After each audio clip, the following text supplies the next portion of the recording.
নির্বাচন করার সংস্কার, এই রাজনৈতিক আলাপ এগুলো আমার কাছে করবেন না। হ্যাঁ, আমি কোরআন সুন্নাহর আলোকে রাজনৈতিক সমাধান দিই, বুঝলেন? এগুলো তো নেতাদের কাজ, কাদের কাজ? তবে ব্যক্তিগত মত আমার হচ্ছে যে আগে প্রয়োজনীয় সংস্কার করে দ্রুত নির্বাচন, আর একেবারে সংস্কার না করে নির্বাচন দিলে আগে যা হয়েছে সামনেও তাই হবে। এখন প্রয়োজনীয় সংস্কারটা কোথায় কোথায় করবেন? প্রথম করতে হবে পাবলিক সার্ভিস কমিশন। কোথায়? কারণ 64 ডিস্ট্রিক্টের ডিসি গুলো, এসপি গুলো নির্বাচন তো তারাই করবে।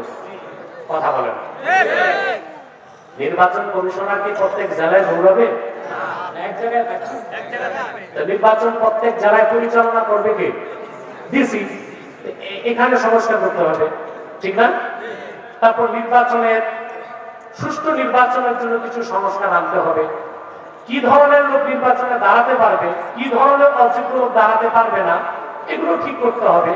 তবে সংস্কারটাও দরকার, নির্বাচনও দরকার।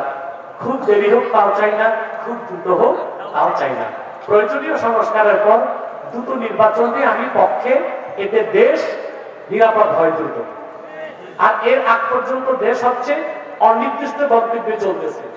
এতে বিদেশিরা রোল প্লে করার চেষ্টা করবে। বিদেশিরা একবার যদি রোল প্লে করে ফেলে তাহলে কিন্তু আর নির্বাচন কিছুই হবে না, সেনা শাসন শুরু হয়ে যাবে।